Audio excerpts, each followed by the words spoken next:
Judge Conchita Carpio Morales is scheduled to relinquish her post when her term expires next month.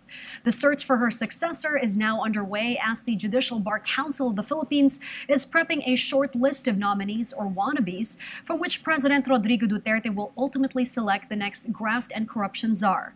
PTV correspondent Kenneth Paciente with a full story.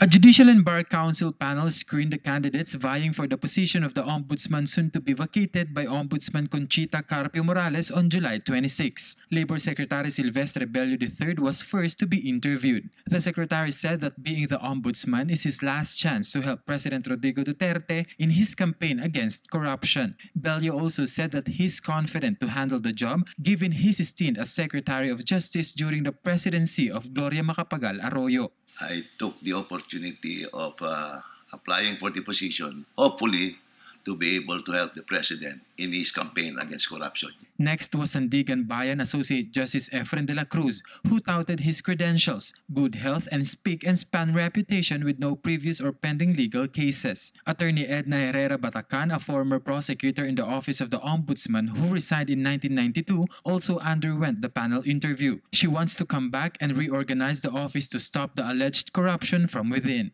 There are 5 other candidates vying for the position of Conchita Carpio Morales. Supreme Court Associate Justice Samuel Martires, who will retire in January of next year as magistrate, is also one of the hopefuls who covets the position. If given the chance, he will focus in its fact-finding duties.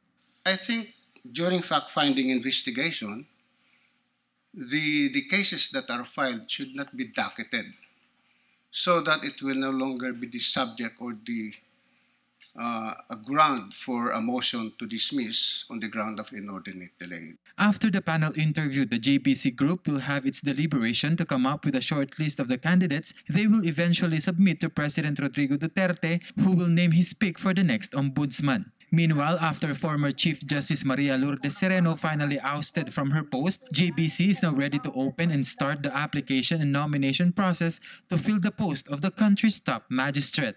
Walang automatically nominated. The process has always been, you can apply directly or you can be nominated by another entity or another person. But you have to have your conformity. Kailangan merong explicit na pagpayag, no, yung nino-nominate. That completes the whole process for you to be considered as an applicant or a nominee. Kenneth Paciente for The Nation.